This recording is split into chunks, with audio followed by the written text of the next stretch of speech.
그는 이름도 과거도 모든 것을 속이고 있었습니다.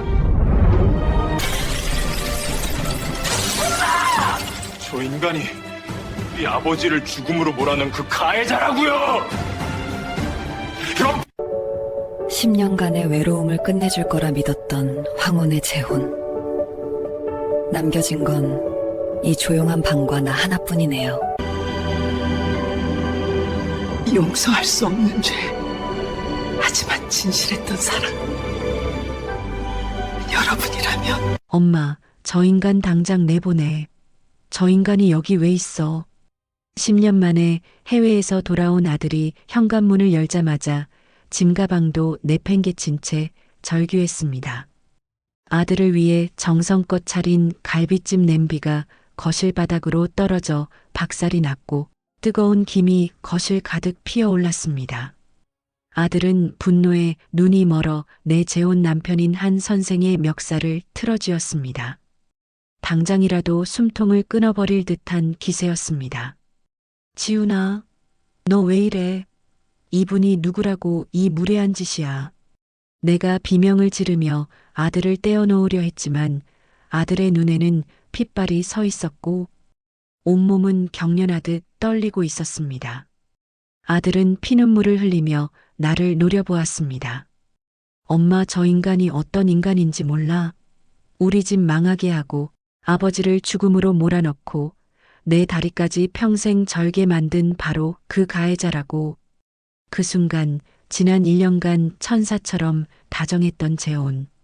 남편의 얼굴에서 온기가 사라지고 서늘한 그림자가 드리워졌습니다. 내 황혼의 로맨스는 그렇게 단 한순간에 피비린내 나는 아수라장으로 변하고 있었습니다. 남편과 사별하고 벌써 10년이 흘렀습니다. 넓은 거실에는 먼지 내려앉는 소리조차 크게 들릴 만큼 정막만이 가득했지요. 하나뿐인 아들 지훈이는 아버지를 잃은 상처를 이기지 못하고 도망치듯 해외로 떠났습니다. 저는 텅 빈 40평 아파트에서 벽을 친구 삼아 TV 소리를 가족 삼아 하루하루를 견뎠습니다. 외로움이라는 것은 골다공증보다 무섭게 뼛속을 파고들더군요. 거울 속의 저는 이미 생기를 잃은 고목과 같았습니다. 아침에 눈을 뜨면 오늘은 누구와 말을 섞을 수 있을까 하는 생각부터 들었습니다. 아파트 경비실 아저씨와 나누는 인사말이 하루 중 유일한 대화였지요. 마트에 가서도 계산원이 영수증 필요하세요? 라고 물으면 괜히 오늘 날씨 참 좋네요라며 말을 붙이곤 했습니다. 상대방의 어색한 미소가 보일 때마다 제 처지가 한없이 비참하게 느껴졌습니다. 저녁이면 혼자 밥상을 차렸습니다. 예전엔 남편과 아들을 위해 반찬을 6가지씩 만들었는데 이젠 김치 하나면 충분했습니다. 밥을 먹다가도 문득 내가 왜 사는 걸까 하는 생각이 들면 숟가락을 내려놓곤 했습니다. 음식이 목구멍으로 넘어가지 않더군요. 그러던 어느 날 친구 정숙이가 전화를 걸어왔습니다. 영수가 이러다 진짜 병 걸리겠어. 나랑 댄스 동호회 한번 나가보자. 거기 괜찮은 분들 많아. 처음엔 거절했습니다. 65살 과부가 무슨 춤을 배우냐고요. 하지만 정수기의 성화에 못 이겨 마지못해 따라 나섰습니다. 동호회 연습실 문을 열었을 때 경쾌한 왈츠 음악이 귓가를 간지럽혔습니다. 그곳에서 저는 한 선생을 처음 보았습니다. 그는 늘 정갈한 수트 차림에 말수가 적지만 사려 깊은 눈빛을 가진 사람이었습니다. 키가 크고 자세가 고다 한눈에도 교양 있는 분이라는 게 느껴졌지요. 처음 저와 파트너가 되어 춤을 출 때 그가 제 손을 잡는 순간 온몸에 전율이 흘렀습니다. 편하게 따라오시면 됩니다. 그의 낮고 부드러운 목소리에 저는 10년 만에 처음으로 여자가 된 기분이었습니다. 춤을 추는 동안 그의 손은 제 허리를 조심스럽게 받쳐주었고 제가 박자를 놓칠 때마다 부드럽게 리드해 주었습니다. 춤이 끝나고 땀을 닦으며 그가 건넨 말 한마디. 오늘 정말 즐거웠습니다. 다음 주에도 뵐 수 있을까요? 그날 밤 저는 오랜만에 설레는 마음으로 잠들었습니다. 그 후로 저는 매주 댄스 동호회에 나갔습니다. 한 선생과 저는 자연스럽게 춤 파트너가 되었고 연습이 끝나면 근처 카페에서 차를 마시곤 했습니다. 그는 은퇴한 교육자라고 자신을 소개했습니다. 평생 중학교에서 국어를 가르쳤고 지금은 혼자 조용히 책을 읽으며 산다고 했지요. 그의 서재에는 윤동주, 정지용, 김소월 시집이 가득했습니다. 어느 날 그는 제게 낡은 시집 한 권을 건넸습니다. 이 시를 읽다가 영숙 씨가 생각났습니다. 펼쳐진 페이지엔 김소월의 먼 후일이 적혀 있었습니다. 그 시를 읽으며 저는 울컥했습니다. 남편을 잃은 뒤 처음으로 누군가 제 마음을 알아주는 것 같았습니다. 우리는 시집을 읽고 클래식 음악을 들으며 급속도로 가까워졌습니다. 그는 제가 좋아하는 슈베르트의 겨울 나그네를 LP로 들려주었고 차이코프스키의 비창을 함께 감상했습니다. 영숙 씨는 품위가 있어요. 요즘 같은 세상에 보기 드문 분입니다. 그의 말 한마디 한마디가 제 말라버린 심장에 단비처럼 스며들었습니다. 저는 그가 제 인생의 마지막 구원자라고 믿었습니다. 만난 지 1년 만에 한 선생이 청혼했습니다. 영숙 씨, 우리 나이에 거창한 예식은 무의미합니다. 조용히 혼인신고만 하고 함께 살면 어떨까요? 남은 인생 외롭지 않게 함께 걸어가고 싶습니다. 저는 고민했습니다. 아들 지훈이가 뭐라고 할까? 하지만 한 선생의 진심 어린 눈빛을 보니 더는 거절할 수가 없었습니다. 저는 먼저 아들에게 전화를 걸었습니다. 지훈아, 엄마 곁을 지켜줄 좋은 분을 만났어. 누구세요? 은퇴하고 조용히 사시는 분이야. 교육자셨고 참 품이 있으신 분이야. 전화기 너머 아들은 잠시 침묵하더니 담담하게 말했습니다. 엄마가 행복하면 됐어요. 저 신경 쓰지 말고 편히 사세요. 제가 못 챙겨드려서 죄송해요. 아들의 그 허락이 면죄부라도 되는 줄 알았습니다. 아들이 그 사람의 얼굴도 이름도 모른 채 축복해 준 것이 나중에 어떤 비수가 될지 꿈에도 모른 채 말입니다. 우리는 구청에 가서 조촐하게 혼인신고를 마쳤습니다. 반지도 예식장도 하객도 없었습니다. 다만 동네 중국집에서 짜장면 2그릇을 먹으며 조용히 축배를 들었지요. 영숙 씨, 행복하게 해드릴게요. 한 선생의 따뜻한 손이 제 손을 꼭 쥐었습니다. 한 선생이 제 집으로 들어왔습니다. 처음엔 어색했지만 그는 제 생활 패턴을 존중해 주었습니다. 아침엔 함께 산책을 나갔고 저녁엔 함께 뉴스를 보며 차를 마셨습니다. 그는 설거지도 도와주었고 청소기도 돌려주었습니다. 제가 허리가 아프다고 하면 파스를 붙여주었고 밤에 잠이 안 온다고 하면 책을 읽어주었습니다. 영숙 씨, 오늘 저녁은 제가 된장찌개 끓여볼게요. 어머, 한 선생님이 요리도 하세요? 혼자 살다 보니 자연스럽게 배웠죠. 그의 된장찌개는 남편이 끓여주던 맛과는 달랐지만 그 나름의 정성이 느껴졌습니다. 저는 10년 만에 처음으로 누군가와 밥상을 마주하며 웃었습니다. 주말이면 함께 미술관에 갔습니다. 한 선생은 그림을 보며 조용히 설명해 주었습니다. 이 그림은 모네의 수련입니다. 말년의 시력을 잃어가면서도 끝까지 아름다움을 담으려 했죠. 우리도 그래야 하지 않을까요?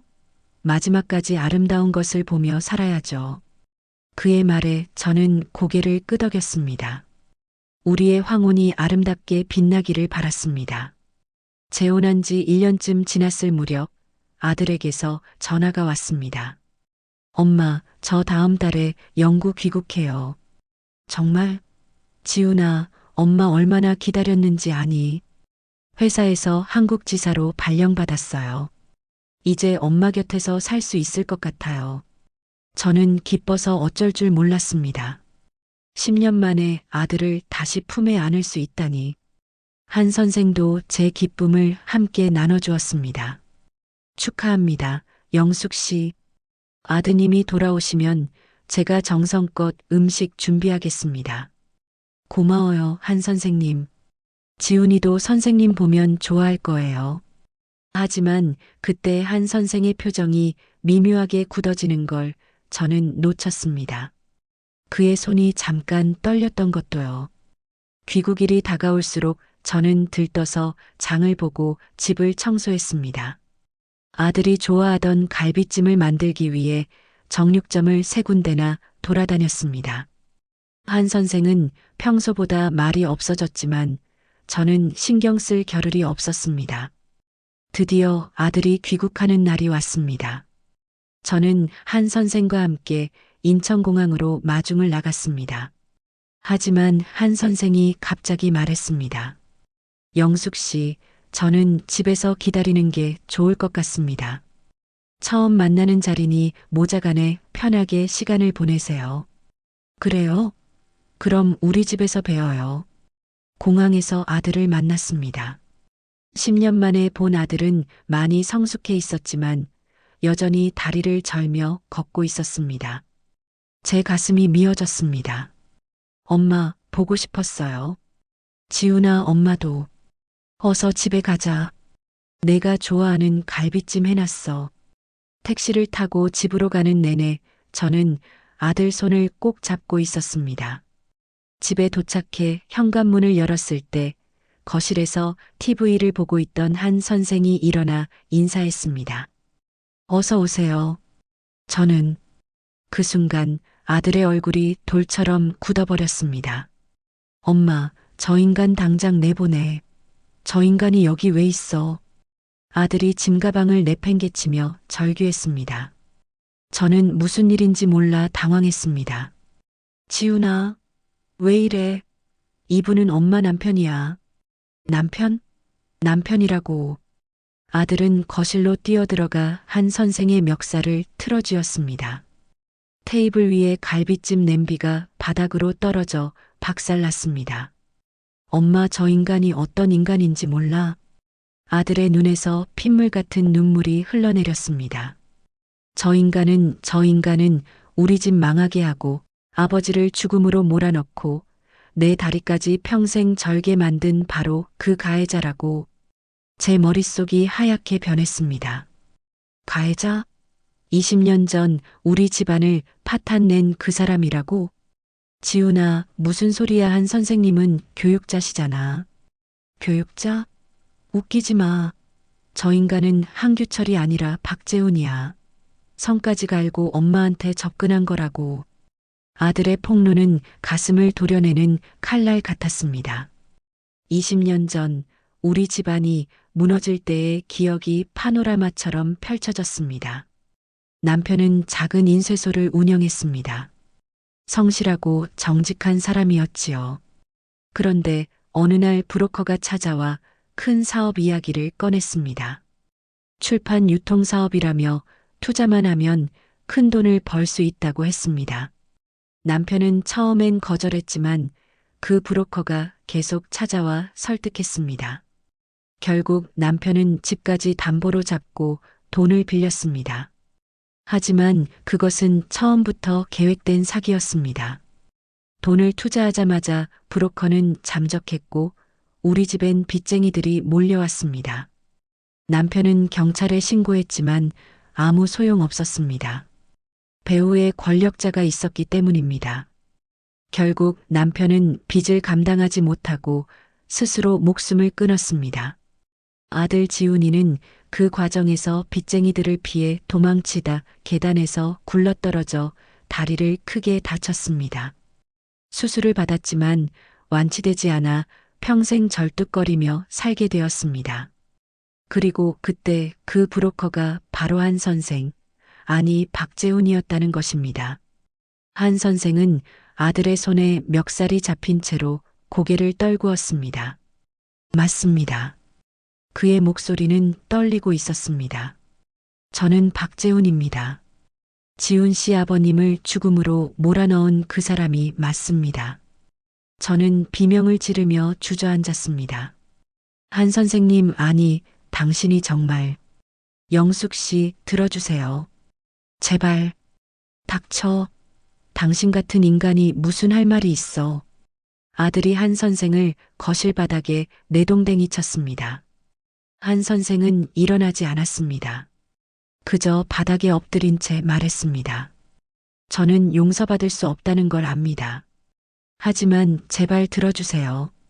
그날 이후 우리 집은 지옥이 되었습니다. 아들은 방에 틀어박혀 나오지 않았고 한 선생은 거실 소파에 앉아 꼼짝하지 않았습니다. 저는 그 사이에서 갈갈이 찢겨나갔습니다. 아들은 곡기를 끊었습니다. 제가 방문을 두드리며 지훈아, 밥 좀 먹어라라고 해도 대답이 없었습니다. 문틈으로 밥을 밀어 넣어도 그대로 식어 있었습니다. 한 선생은 거실에서 무릎을 꿇고 앉아 있었습니다. 밤낮으로 그 자세를 유지했습니다. 저는 차마 그를 쫓아낼 수도 받아들일 수도 없었습니다. 밤이 되면 저는 부엌 바닥에 주저앉아 울었습니다. 내가 뭘 잘못한 거지? 왜 이런 일이? 하지만 대답은 없었습니다. 일주일쯤 지났을 때 아들이 방문을 열고 나왔습니다. 얼굴은 핏기 하나 없이 창백했고 눈은 푹 꺼져 있었습니다. 엄마, 지훈아, 엄마 미안해요. 엄마를 원망한 게 아니었어요. 아들이 제 손을 잡았습니다. 엄마도 피해자예요. 저 인간한테 속은 거잖아요. 엄마가 외로워서 또 저를 생각해서 재혼하신 거 저도 알아요. 지훈아, 근데 하필이면 왜 하필 저 인간이었어요. 아들은 제 품에 안겨 소리내어 울었습니다. 저도 아들을 안고 함께 울었습니다. 그날 밤 한 선생이 제게 두툼한 서류 봉투를 건넸습니다. 영숙 씨, 저는 내일 이 집을 떠나겠습니다. 하지만 떠나기 전에 이것만은 꼭 전해드리고 싶었습니다. 봉투 안에는 수십 장의 문서와 사진, 그리고 녹음 파일이 담긴 USB가 들어 있었습니다. 이게 뭐예요? 20년 전 사건의 진실입니다. 한 선생의 고백이 시작되었습니다. 영숙 씨, 저는 당시 단순한 브로커가 아니었습니다. 저 역시 이용당한 사람입니다. 그의 말에 따르면 당시 기획부도의 진짜 몸통은 고위 검사 출신 강모 씨였습니다. 그는 권력을 이용해 수십 개의 중소기업을 무너뜨리고 재산을 빼앗는 조직을 운영했습니다. 한 선생, 아니 박재훈은 그 밑에서 일하던 말단 수하였습니다. 하지만 일을 하면 할수록 양심의 가책을 느꼈다고 했습니다. 지훈 씨 아버님이 돌아가셨다는 소식을 들었을 때 저는 미칠 것 같았습니다. 제 손에 피가 묻었다는 걸 알았습니다. 그는 그날 이후 강모 씨 조직에서 벗어나려 했습니다. 하지만 쉽지 않았습니다. 강 씨는 박재훈의 약점을 쥐고 있었고 경찰도 검찰도 그의 편이었습니다. 그래서 저는 성을 바꾸고 신분을 세탁하고 20년간 그 사람의 비리를 캐기 위해 증거를 모았습니다. 봉투 안의 서류들은 바로 그 증거였습니다. 강 씨가 빼돌린 돈의 흐름, 비리 거래 녹취록, 피해자 명단 모든 것이 담겨 있었습니다. 그리고 한 가지 더 말씀드려야 할 것이 있습니다. 한 선생이 손을 떨며 봉투에서 진단서 한 장을 꺼냈습니다. 저는 췌장암 말기입니다. 의사가 말하길 길어야 6개월이라고 합니다. 저는 그 진단서를 보며 눈물이 터졌습니다. 왜 말을 안 했어요? 말할 수 없었습니다. 저는 영숙 씨를 이용하려고 접근한 게 아닙니다. 진심으로 사랑했습니다. 그는 눈물을 흘리며 고백했습니다. 저는 죽기 전에 두 가지를 하고 싶었습니다. 하나는 강 씨를 법의 심판대에 세우는 것, 다른 하나는 지훈 씨 가족에게 속죄하는 것입니다. 한 선생은 또 다른 서류를 꺼냈습니다. 재산 신탁 증서였습니다. 이것은 제 전 재산입니다. 서울의 아파트 한 채와 예금 모두 합쳐 약 15억 원 정도 됩니다. 이걸 왜 지훈 씨 명의로 신탁해 두었습니다. 제가 죽으면 자동으로 지훈 씨에게 넘어갑니다. 미쳤어요? 왜 그런 짓을? 지훈 씨의 다리 수술비입니다. 그리고 제가 빼앗아간 것에 대한 변제입니다. 아들이 거실로 뛰어나왔습니다. 필요 없어요. 당신 돈 따위 필요 없다고요. 지훈 씨, 당신이 돈을 준다고 아버지가 돌아옵니까? 내 다리가 낫습니까?